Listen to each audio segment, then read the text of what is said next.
Yeah. All right, dude. Well, thanks for coming by another week. I guess this is what, episode 7?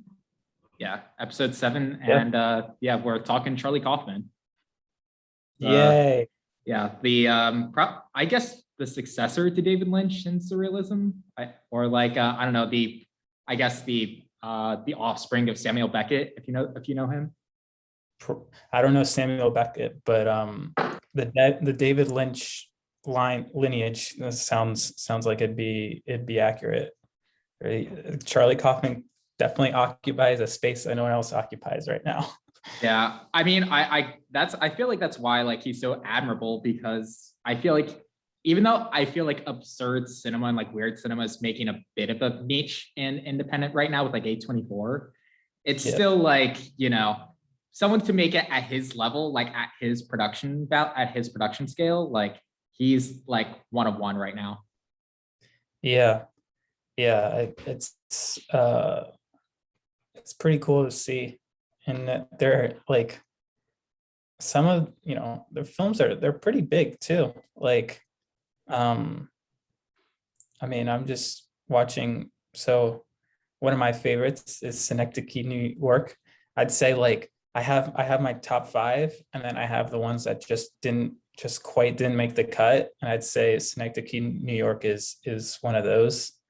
And that's like I don't know what the budget for that movie is, but I feel like it had a decent budget. I think it was like 20, I think it was like 18 to 20 million. It was something like real, like it was pretty like epic in terms of like a film like that. It was pretty epic scale. Yeah.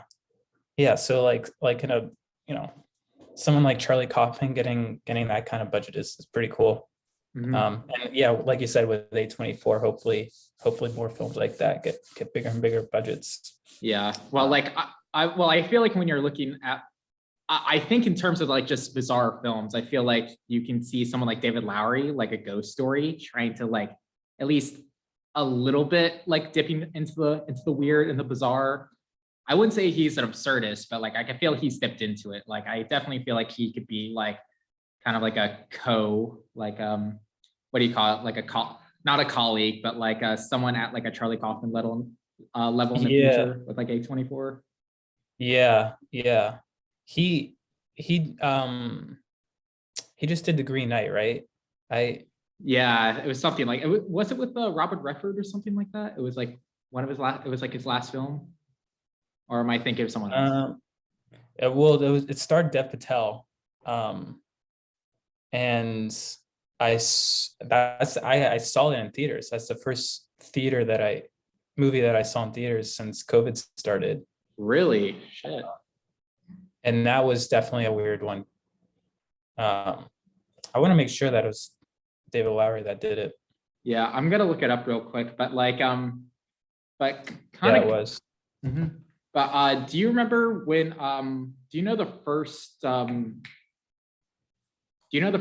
movie, like first Charlie Kaufman movie you ever watched?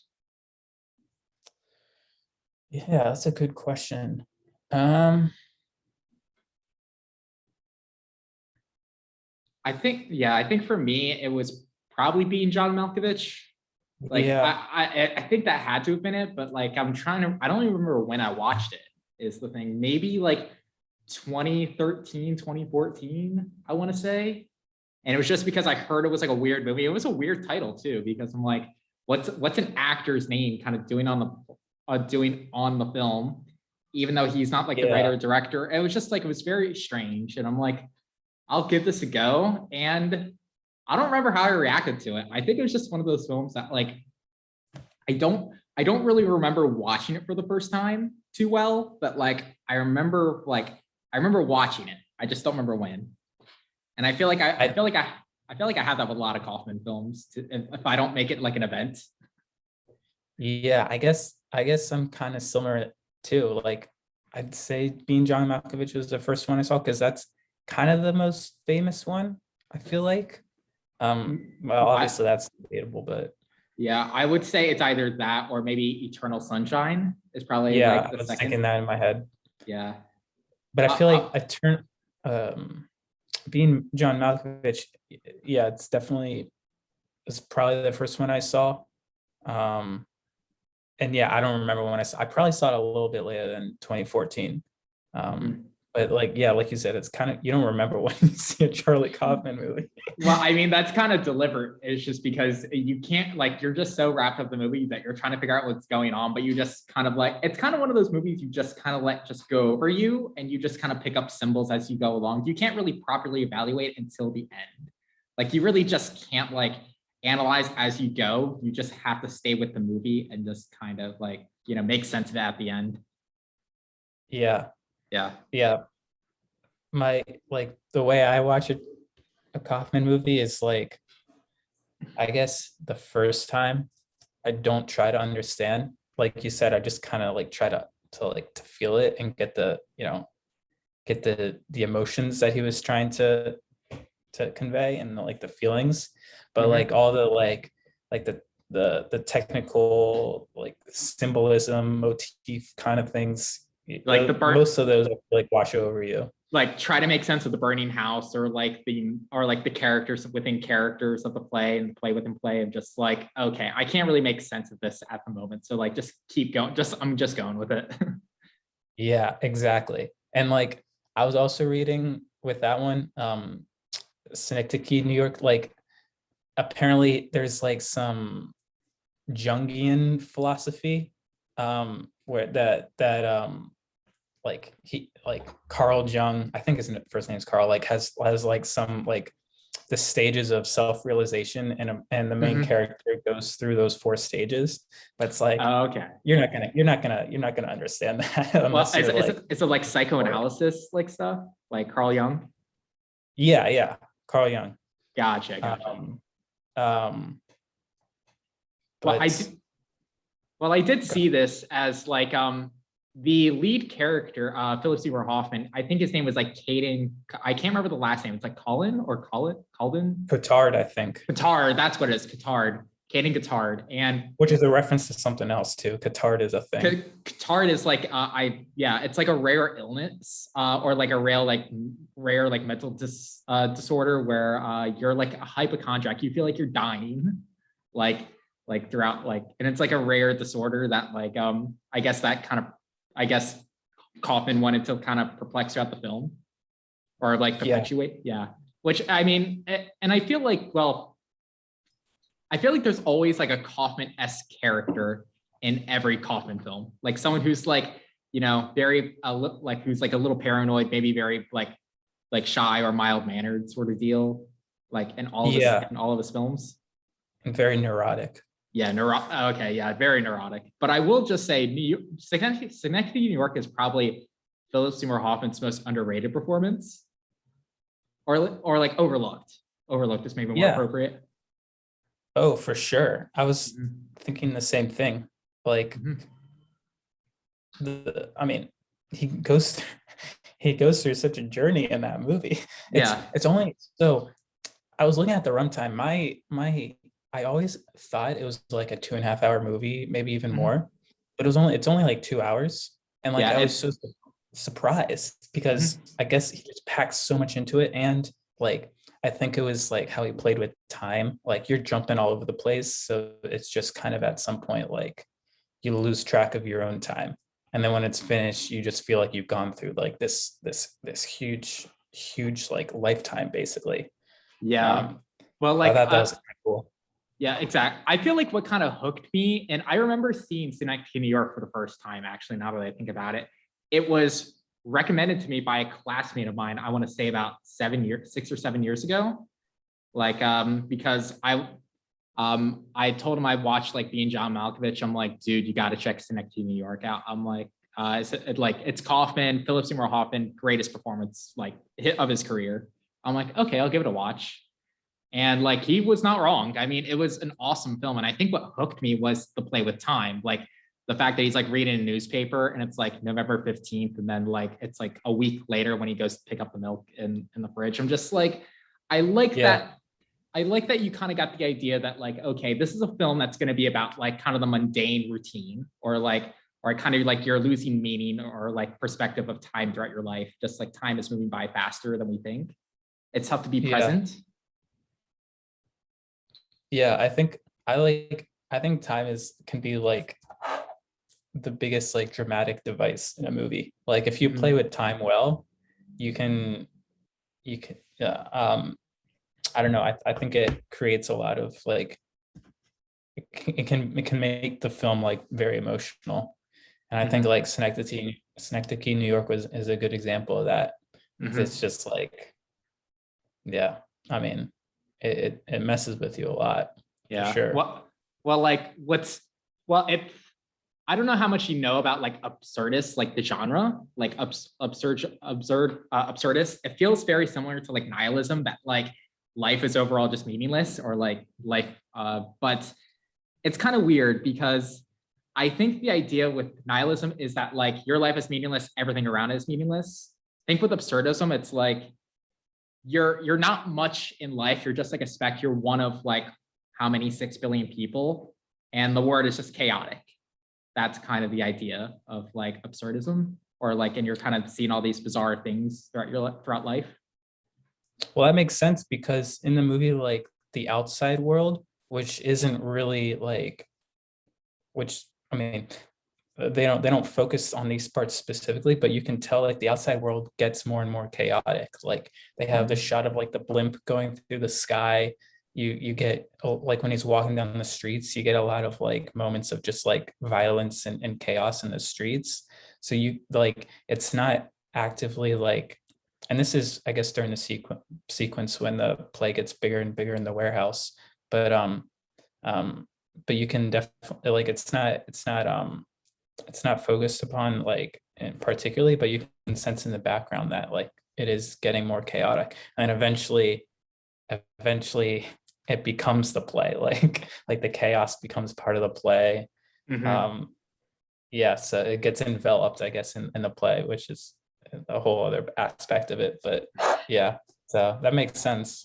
Yeah, and it's just like, and I feel like it's appropriate, and but it's a truly like tragic movie to be quite honest. Like you just see this guy just like lose everything, and just like, you know, like he's like, and just slowly just like failing throughout life, and just keeps getting screwed over. Like not necessarily like screwed over like a Charlie Brown way, but not in a self-destructive way either. I don't know how to quite describe it, but I do remember watching like I'm totally stealing this. I totally watched this in a video essay, but the comparison was that it was basically it was just like compared to some Greek myth, or like some old myth where like there's this guy, he's pushing a rock up a mountain, and Sisyphus. Yeah. Sisyphus, that's it. That's and it's just, yeah, and the idea is that like, you know, he's pushing up this rock, and like the idea is that he has all this determination to try to get up the top of this mountain, and then as he gets, and once he finally gets close, the rock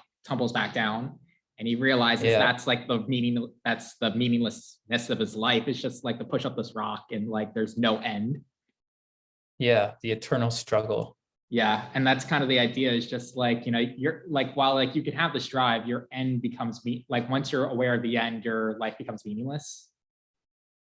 Yep, it becomes meaningless. But I do also think like he gets to a point where once you realize it's meaningless, then you do find meaning at some, like you can find meaning from that. It's like, yeah, I think the part with like Ellen, like where he takes on the role of the maid to his ex-wife, who sometimes comes back to New York. Well, like, yeah, like the maid to, the maid to the apartment. Yeah, no, I was gonna say like, the maid to the apartment. Yeah, the maid to the apartment.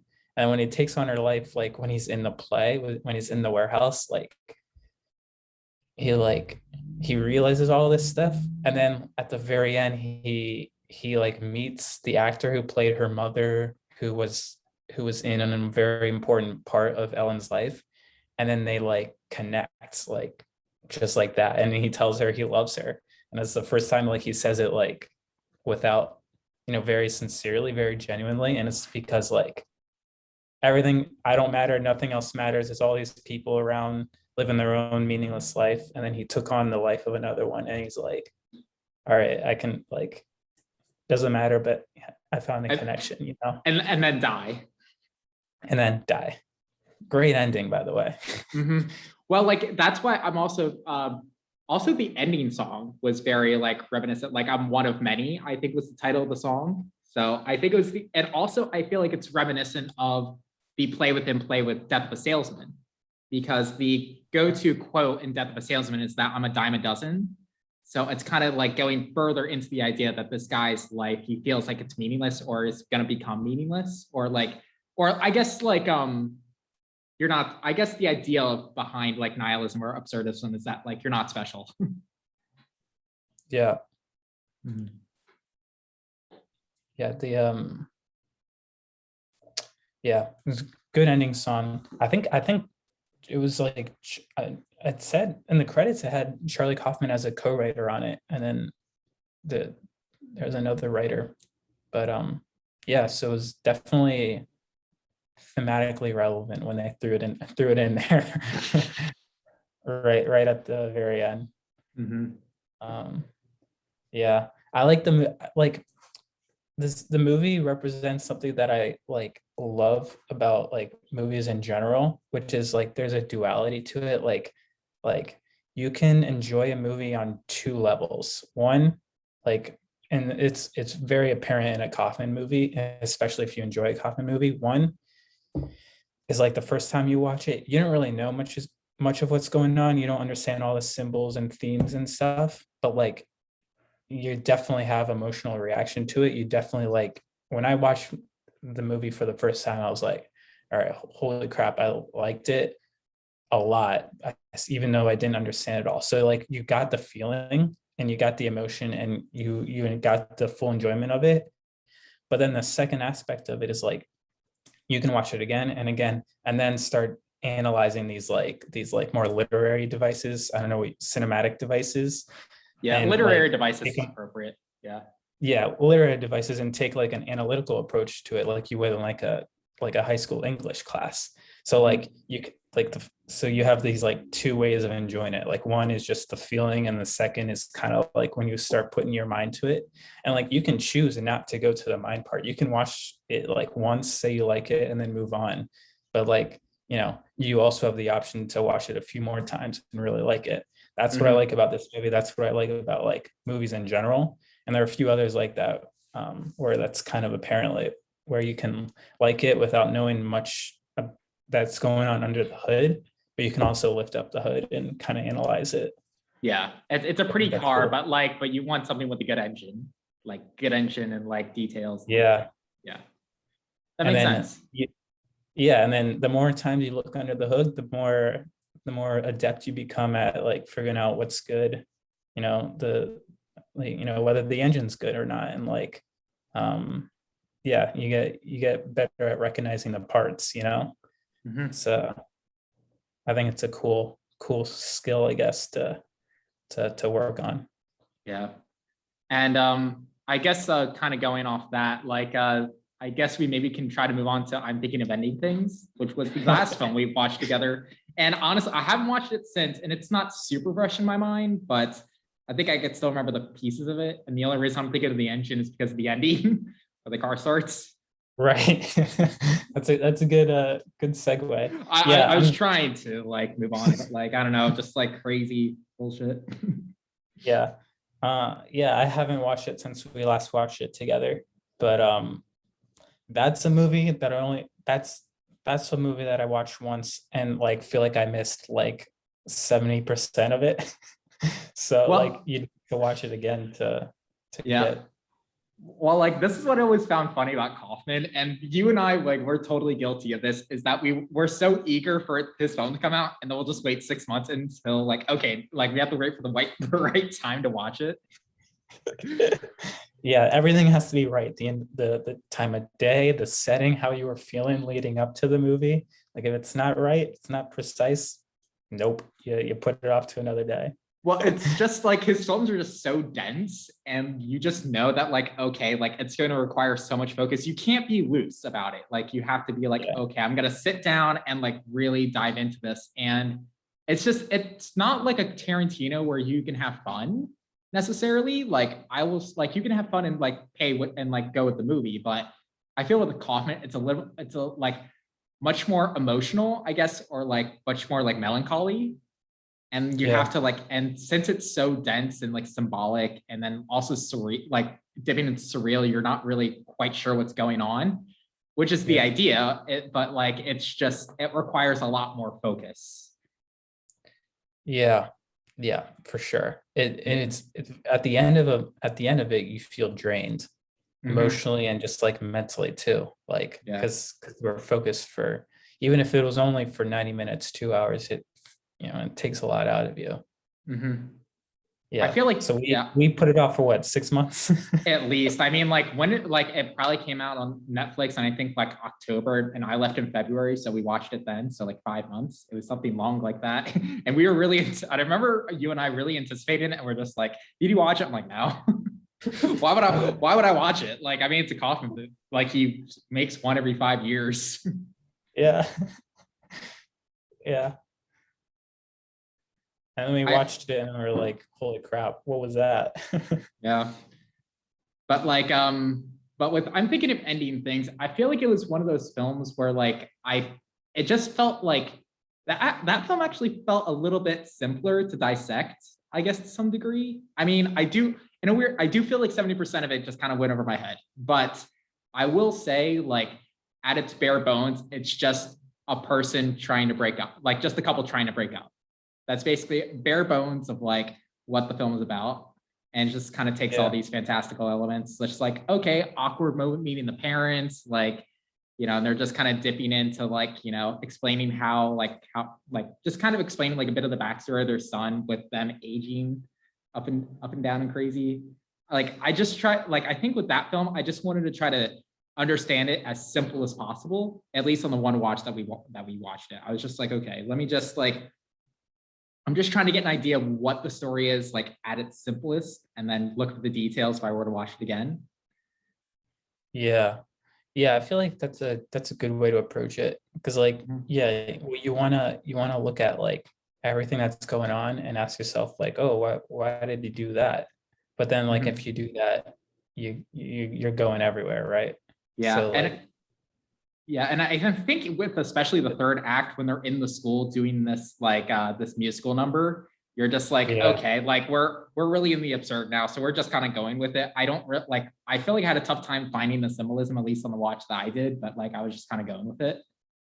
yeah, yeah, yeah. It's like, yeah, it definitely got pretty crazy at the end. But I don't know. I think the part that like really that stuck out to me was the like where they stopped for ice cream, like Oh on the yeah, side with of the it with like his ex-girlfriends or something like that. yeah. Yeah. That was it was like it was yeah, it was very unsettling, it was, and you kind of didn't have any idea what was going on. Yeah. Now I think the moment that I like, well, I like the ongoing idea that like you really never knew what the girl's like the lead character's name was, and I like that kind of recurring, like the recurring idea with the phone that like Hmm. she's kind of always answering to someone different, but but again, like I have to rewatch the film in order to kind of get a better idea of like what all these details were, because they just again went over my head. But everything in the house in terms of cinematography, I adored, to the point I wish I kind of came up with the idea of the looping staircase, where like she's kind of on repeat on a loop going up and down, like going down these stairs. I'm like, God damn, I wish I had that idea, because that's such a brilliant idea of just being stuck in Yeah, someplace, and it really fits the surrealism. I'm just like, I wish I came up with that. yeah, yeah. So yeah, it was pretty cool actually. Mhm. Wasn't what was it? I feel like there was something with the dog too.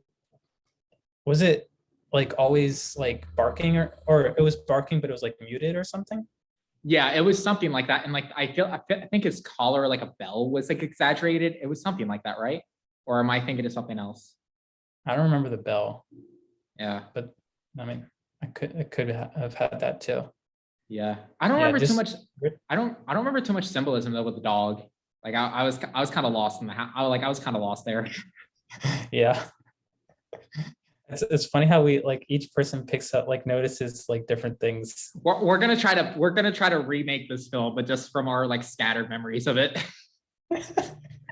It'll be a 3-minute film with a staircase, a school hallway, and a dog that doesn't I talk. feel like that should be like a DD test. Just be like, okay, watch a Kaufman film and then do a summary. Let's see how sober you are. Yeah, but like the thing is, like you can't. When you watch it, like you can't help but think there's like so many things, like so many ideas that he's trying to like convey too. Like that's what gets me is like, yeah, it's about a breakup, but I feel like it's it feels like it's so much else. It's like handling grief and like I don't know, like moving on. It's yeah, it's like I feel like he packs a bunch of different ideas that you kind of want to follow as well. And Yeah. it's yeah. Yeah, I guess also the idea of maybe being embarrassed and being embarrassed of your origins, because they ended up kind of going back to his hometown. So like revisiting his parents, revisiting the farm where maybe he's kind of embarrassed by showing his new girlfriend. And then like Yeah.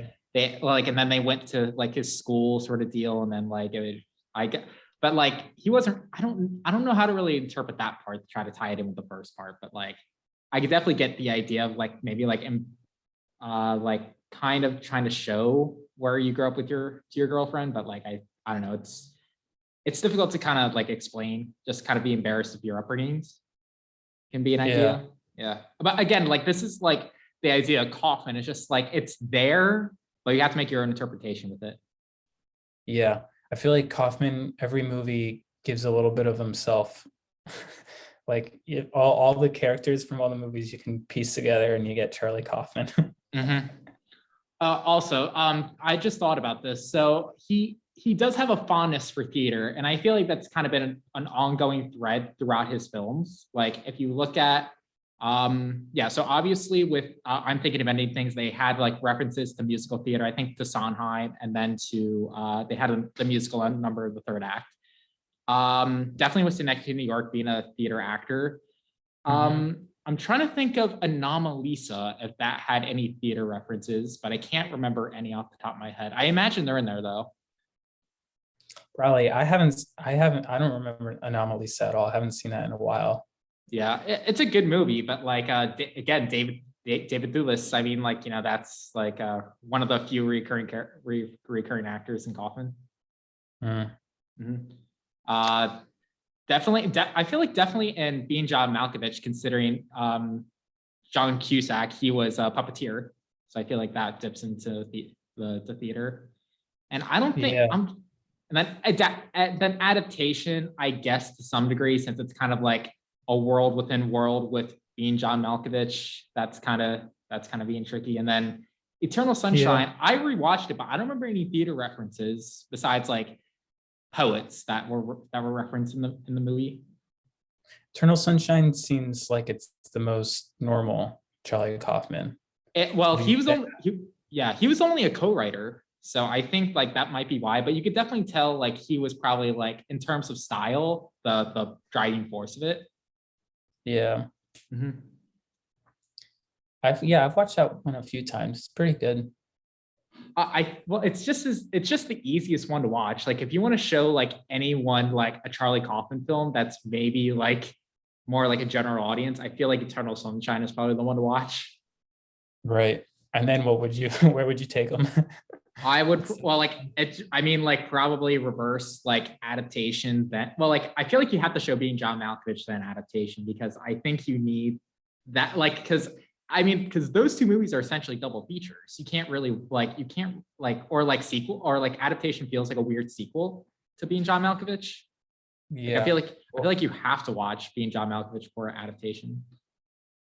Yeah. Yeah, I'd agree.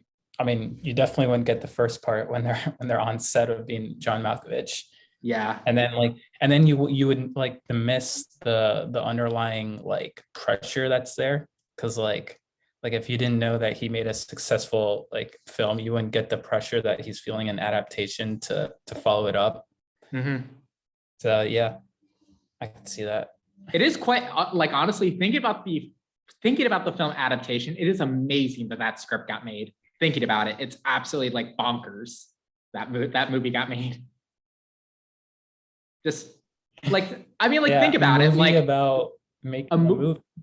it's about a writer trying to write a screenplay while it's also underlining like a movie that he made already. Like, it's weird. Like, and I think Kaufman openly stated that like this is either the film that's gonna like, you know, like save me, or it's gonna ruin my career. Like, because it's so out there. Like there's no other film really like it.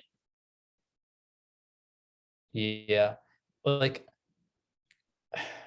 yeah, it's quite it takes you on quite a journey. Yeah. Like, it's yeah, that's another one that I rewatched recently, and like, yeah, there's no like,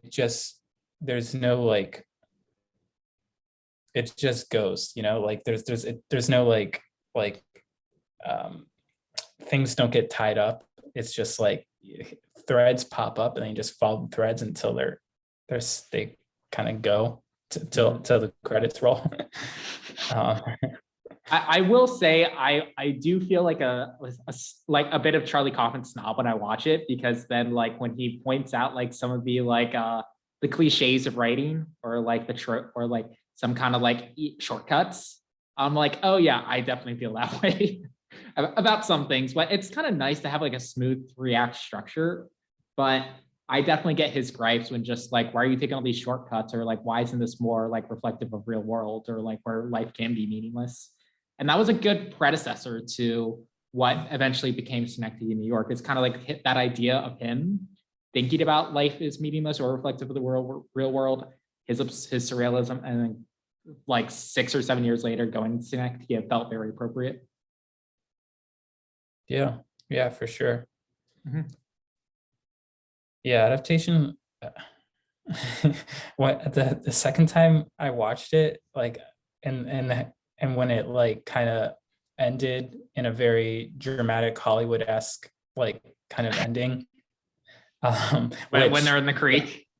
yeah, when they're in the creek, the alligator eats the guy at the last second to let him escape, and there's a whole gunfight, car chase. Well, not really a car chase, but car crash.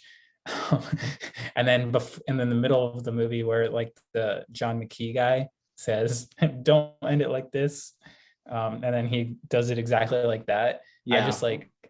I just laughed the second time I watched it. The first time I was like, this is a completely different movie. But the second time, when you kind of like get it, you just find it very funny.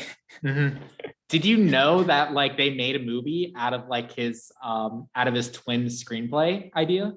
Like I like you Oh, heard, well, like you know how like the three. the three, yeah, they made that like into a film. I'm just like, Jesus Christ. Like, and but like I think that kind of brings to the charm. It's just kind of like a satirical kind of, or like a mocking joke that Kaufman made in the film. They actually made it into a movie. Yeah, I wonder what like. I want to be like a fly on the wall of the real Kaufman brothers writing this movie. I mean, I like guess you were by watching the movie. well, I mean, like he must have been going off the wall, like trying to figure it out, because I think he really wanted to do something serious and poetic, because it was based off of like that actual book in the movie. I think it was called The Orchid or something like that. Yeah, the Orchid Thief, I think. Yeah, and he wanted to like do an authentic kind of like bring to life, but he had such a difficult time doing it, so he just basically like wrote a screenplay on how difficult it was for him to make an adaptation. And honestly, I feel like he went the right direction with it. He definitely went a direction. I will say this movie, like Adaptation, is probably my second favorite Nicolas Cage performance. Like, and I mean like serious Nicolas Cage performance, because like I feel Second like to National Treasure, right? like it's really like that, and like Racing Arizona, I think it's like top tier Nicolas Cage. Like that, this is why like Nicolas Cage is like an amazing actor. I mean, like of course he's got his like ridiculous stuff, like the was it The Wicker Man? Like it's Yeah, a I classic. think so. Or Vampire's Kiss, classic performances. But like in terms of seriousness, like I think Adaptation is far superior than Leaving Las Vegas. Yeah, like I want to watch Nicolas Cage's like more recent like serious movies like Mandy, I think was one. I haven't seen Mandy and I want to watch it. Like, but like, yeah, it's I- supposed to be like this really trippy, like sort of LSD-esque film. Yeah, that's the impression I get. I think he also did another one recently, but I forget the name of it. And like he seems like to be doing some serious, like kind of more indie stuff, but like really serious roles. Mhm. And I agree. I think he's really good. So I Mhm. want to check those out. Yeah, I mean, but like Nicolas Cage, just like he is certainly a mixed. Like, I mean, what's just so funny about him is just he's so on both ends of the spectrum. Just like he's got great critical acclaims and just like C movies at the end, like being an Yeah, A-list actor. So just like it's just hilarious how like on both ends of the spectrum that he truly is. yeah. But it was quite a performance and adaptation. I feel like Mhm. it's every actor's dream to like play that kind of like a dual role. Um, Mhm. and playing the brothers was yeah. I bet yeah, it just feels like something that a lot of actors want to do at some point. He did it Mhm. well, I feel like. Yeah. And kind of moving on just a little bit, I want to go to Eternal Sunshine just because I feel like that's the one that's kind of the most fresh in my head. And I also think it's probably like I don't really quite know what my favorite Kaufman is, but like I feel like that's got, if I had to pick one, that might be the favorite. Yeah. Um it was who I'm forgetting the actress's name. Oh, Jim Carrey, Kate Winslet, Kate Winslet. Yeah. Yeah, Elijah Wood's in it. Mark Ruffalo was in it. Kirsten Dunst, Tom Wilkinson. Kirsten Dunst. Mhm. David Cross is in it Yeah. too. Who? David Cross. Oh, really? Yeah. Tobias Fugay. But yeah, he's in it for a little bit. But what we're like, I was rewatching it, and honestly, like again, this kind of like builds into Kaufman. It's just how elaborate the sets were. I mean, Michel Gondry directed it, but you just have him like in this bookshop and then going through like a door towards like walking towards camera, and then he's just in a house and it's all one shot. Or like when they're trying to or they're trying to like they're just kind of like in a dream and they're like kind of having this wonder and they're having characters bounce back and forth throughout the shot. Like I can't quite explain it without showing it to you, but there are just like really Mhm. hidden ways where they had to build these sets to kind of hide the actors or like have multiple sets connected in order to have that kind of surrealism effect that like you're in this bookstore at like one shot and like in the beginning, and then you're in this house in the same shot. So it was just an elaborate way that they had to kind of piece together the sets. That is what I really appreciated. Yeah. Yeah, yeah, it's definitely impressive for Mhm. sure. What's another thing? I'm trying to think. It, also, in Eternal Sunshine, I feel like it was also like the one with the most heart in a weird way, or at least like the one with the most comedy. I feel like it's the way to go. Heart and comedy, because I don't feel Hmm. like I don't feel like I don't really feel like that much like I don't know how to describe heart though. I guess maybe like feel good, maybe is what I'm trying to think of. Okay. I'd agree with that. It definitely feels more feel good than the other ones. Mhm. But if you But ever I walk, mean, oh, go ahead, man. I was just gonna say like there like when I was watching Synecdoche, like that one was I forgot how funny it was. Like there's definitely some good jokes in there. Well, like he's got a And great something sense you of kind of humor. forget. Yeah, Like, and pretty I funny. and I feel like especially like that in Anomalisa, I feel like there's a lot of great humor in that as well. But like, what I found interesting about Eternal Sunshine is that if that to keep it lighthearted, they had this kind of whenever you saw Jim Carrey and Kate Winslet fighting, they would have this kind of like very like operatic, like comedic music kind of going around, like while they're like in an argument to kind of keep it light and funny. Like, so just like it always kept it from being too serious. That's what I loved about it. And honestly, and I feel like that was appropriate because once they had the climax, like meet me in Montauk, I'm like, okay, like now we're there, just because that was like the most kind of like melancholy ending, I guess is the way to go. I guess the way to say it. Yeah. Yeah. But I mean, actually, it's like, go ahead, man. no, go ahead. Okay, no, I was gonna say like, especially since the ending is kind of it's kind of dark in some ways, even though they get back together. I don't know if you ever like if the ending's fresh in your head. No, I don't remember it. Okay, well, the ending is that like they try to like, okay, let's like reconcile and let's just see where this goes. And they're on that beach in Montauk, and they're just kind of like, it's like February, so they're just kind of playing in the snow, like playing on the beach. And then they're just jump cuts where they're just kind of like resetting the shot, like of them running up and down. And they're just resetting it a few times. So just these quick jump cuts. And the idea with the jump cuts is that they've just returned to the cycle and they're doomed to always repeat it. So like they're going to be together, but they're going to break up. They're doomed to kind of do this mind erase thing and then get back together again. So they're doomed to repeat it. Was the idea with these jump cuts? That's interesting. Mm-hmm. So like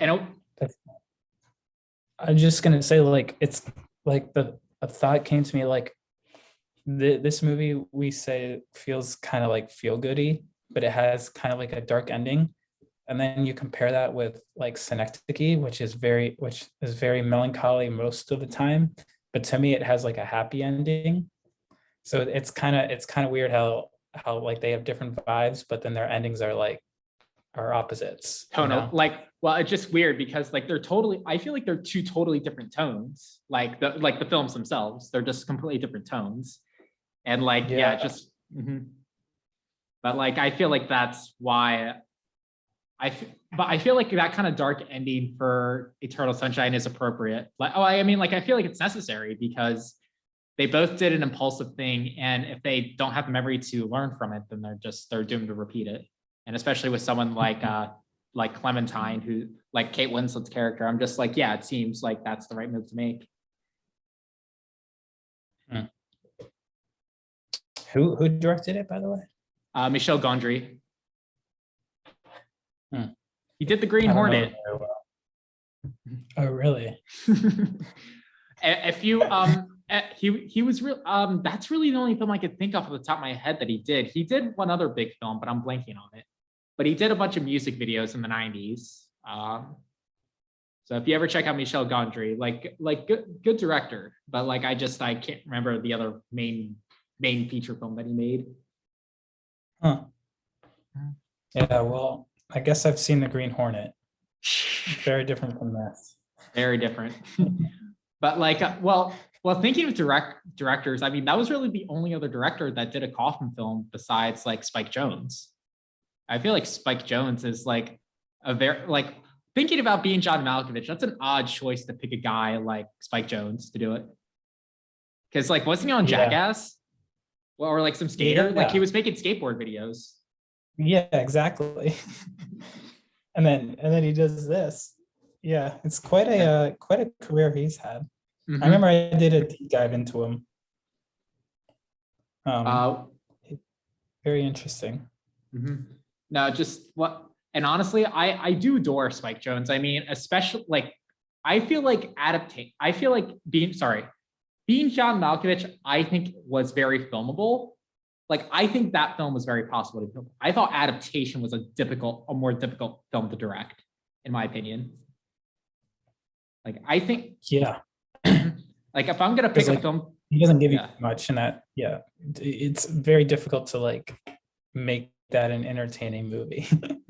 And honestly, I can't imagine just again, the material is so dense. I have to imagine like him and like Kaufman and Jones were just meeting on like every day for hours on end, just like because they had to probably like that script is dense, and then they had to like really kind of hammer out like every detail of like, okay, what's the set gonna look like? Okay, like what's the meaning behind like this symbol? And like it's unbelievably dense in the amount of work he probably had to put into really analyzing that script. I think less so than like an Antoine Fuqua film, which I think is pretty much on like on the nose.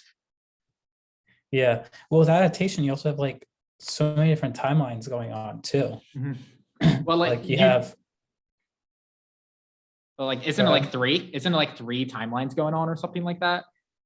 yeah, I think it's like it's Nicolas Cage, Meryl Streep's, and then what's the third one? There's a third. Isn't it the Orchid Thief?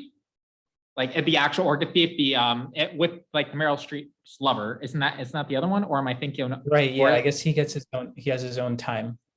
Maybe, or is it like because like no, Charlie Kaufman, like the other Nicolas Cage, Charlie Kaufman's brother, I like not his name. Well, he Don. Is it Don? Yeah. Donald? Yeah. Maybe. The other Nicolas Cage. Yeah. But because I know there are flashbacks with the Orchid Thief, because like he goes into a big part of is like the car accident, but also Meryl Streep has her own like timeline, and then they kind of meet and have their own like arc. So it's like, because he has to do bits and pieces of the Orchid Thief, bits and pieces of Meryl Streep, and then he has to do their main kind of togetherness. And then you have Nicolas Cage doing his own shit on like in a completely different world, basically. And then they all have to meet somewhere. That's difficult to do. Again, praise to Kaufman. How did he, like, honestly, like, he hates the Oscars, but I feel like that should have been the film where he should have won the Oscar. Like, Eternal Sunshine is great, but I feel like Adaptation was a much more difficult script to comprehend. Well, like, but in the most, but I mean that in the most like highest praise possible. Like, yes, it's difficult to comprehend, but the fact that like it's as like masterfully crafted as it is on screen is just like, that's why it's praiseworthy. Yeah, difficult to comprehend because it sounds like it was difficult to make, difficult to write. Yeah. Oh, this also just popped in my head. So kind of going back to Being John Malkovich, did you know that David Fincher had a cameo in Being John Malkovich? I didn't know he's got a cameo in it. It's like I think it's in the transition going to the third act where the Cusack character fully becomes John Malkovich, and like John Malkovich is becoming a puppeteer, like, and David Fincher has a cameo like narrating how amazing like the new John Malkovich is at puppeteering. He's just like, this is a new art. He's making true things come to life. And it's David Fincher, and again, this is him, I think, post Fight Club, I think 98. So, or like maybe pre-Fight Club now that I'm thinking about it, maybe post the game. But it was like, but it was just very bizarre. Like it's probably the Spike Jonze connection with and music video. I think they both did music videos. Yeah, I had to. But yeah, it was just one of those things that like you never see David Fincher act, but like he's got an uncredited cameo in that movie.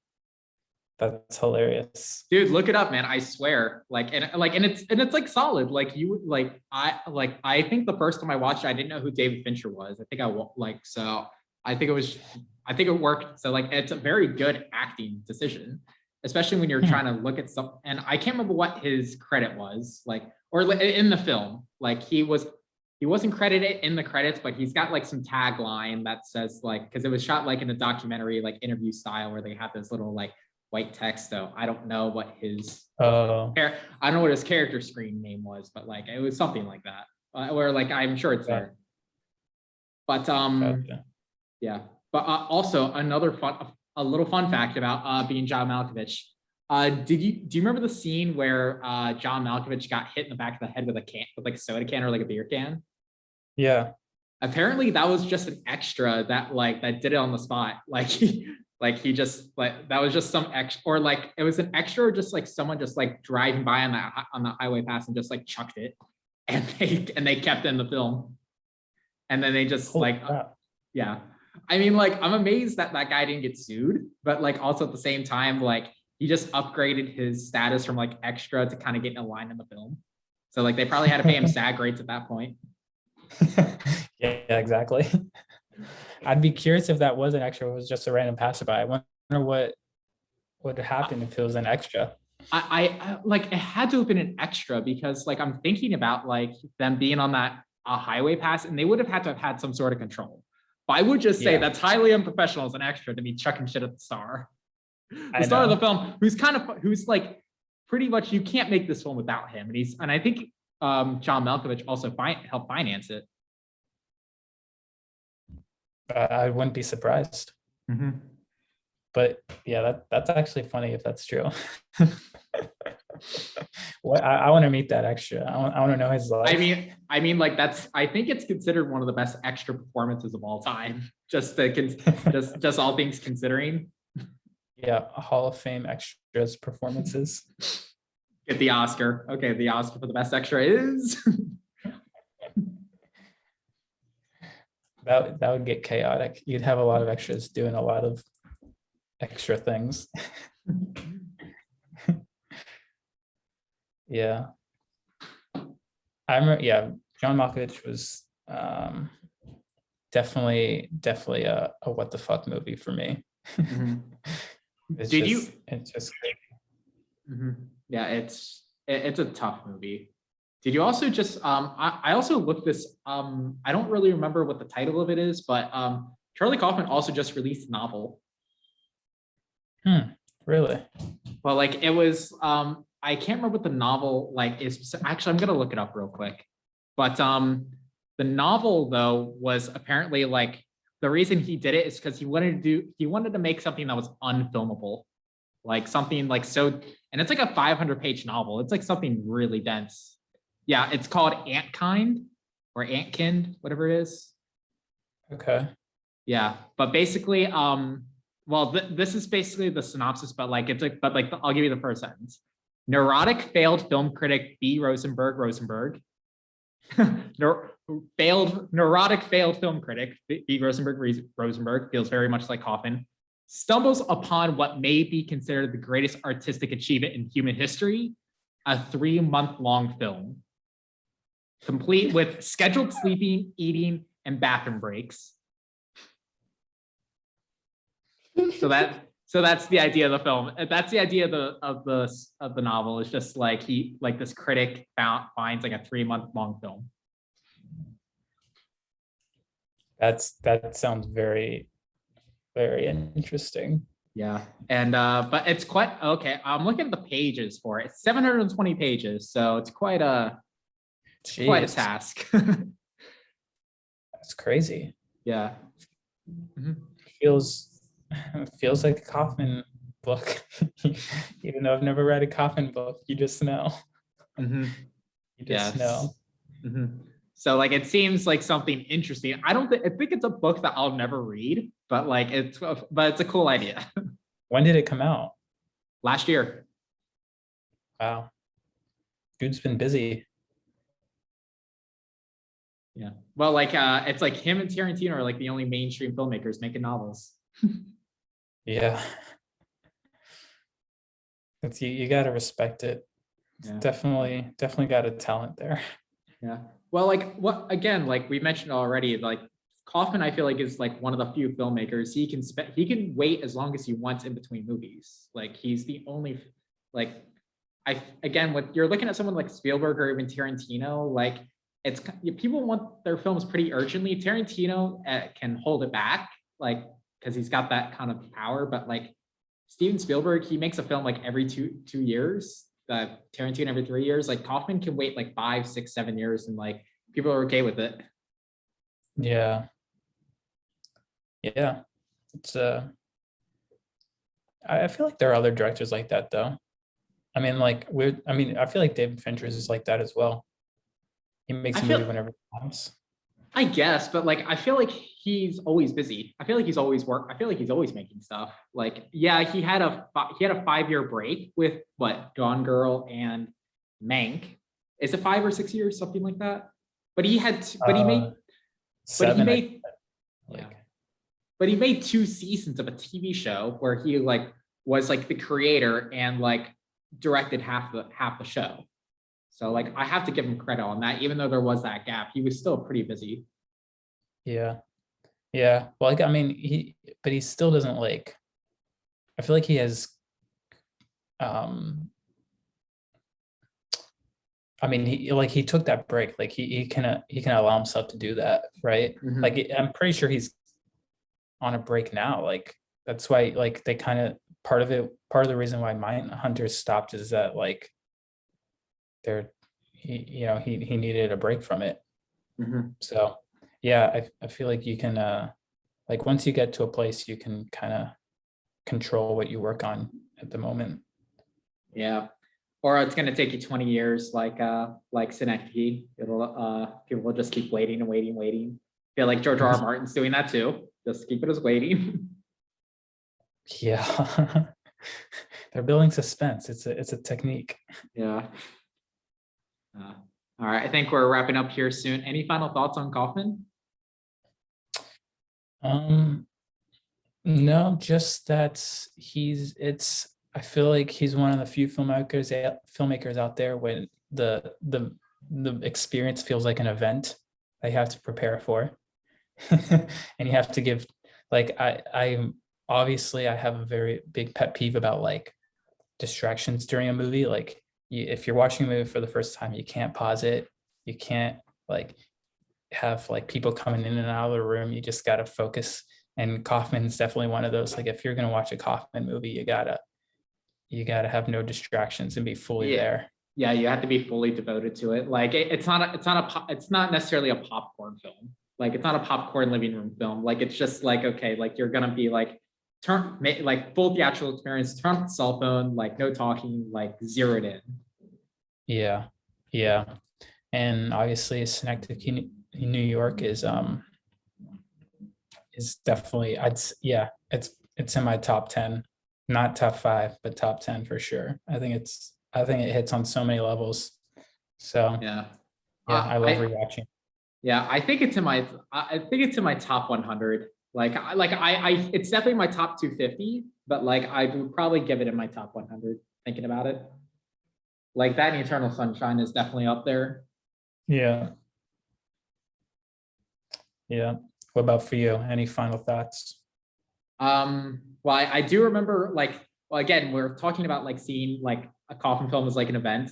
I do remember seeing Anomalisa, like, and it was when I went up to Philly with like Spencer and Zach. We made like a road trip day up in Philly, Mhm. had a day trip, and I totally ditched the group for 2 hours to go see it by myself, to go see that movie. It was like we got up to Philly at like 10 or 11, and then I'm like, the Ritz is showing like showing Anomalisa at 3.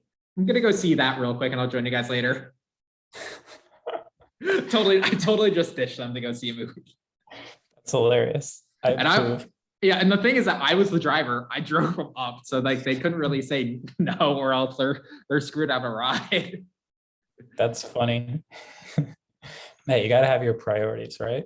Exactly. But well, we had a good time afterwards. I met up with them. We had margaritas. So like, just like water under the bridge. Yeah, exactly. Uh, Cool. all right, dude. Well, I think it's a good time to wrap up there. But let me know if you want to do another talk. Last Night in Soho is coming up. Would you want to do Edgar Wright? I'd be down. Yeah, let's do Edgar Yeah. Wright. All right. Sounds good, dude. Talk about it more. Oh, I'll send you one of his films. I ripped it just because there's no other way, and I don't feel bad about that. His Okay. first feature. Oh, It's called a Fistful of Fingers. It's a spaghetti western like kind of like satire, and again it's his first film, so it's very student filmish. all right, cool. I know you've mentioned it a bunch of times. So Mhm. yeah, I'd be down to watch it. Yeah, and if you want to, maybe check out an episode or two of Space. That's also a television show that he did before he made Shaun of the Dead. Yep. I feel like, yeah. I feel like I feel like you've showed me an episode or two of that. Yeah, it's all on YouTube. If you check it out, if you type in Space, like I'm sure you'll find like the full 20-minute episodes. Or I think it's also free on IMDb or like Amazon Prime. Gotcha. It's about like a guy with like a new roommate, I think, Mhm. living Yeah, in an it's Simon apartment. Pegg. Yeah, Simon Pegg. Yeah, I vaguely remember it Mhm. to check It's out. Yeah, it's all right. Well, we'll save it. But yeah, dude, good talk on Kaufman. But thanks for coming along. Probably till next time, maybe about a month, 3 weeks, 2 weeks. I don't know. We'll figure it out. Okay, sounds good. Sounds good. Yeah, looking forward to it. All right, dude. Take it easy. All right. Good luck on the film set. Thanks. Have a good week, dude. I'll try. I think I'm gonna die, but it'll be cool. Like Well, I'll go out. I'll go out like Kaufman. yeah. All Okay. right, All dude. right. Take it easy. See ya. See ya.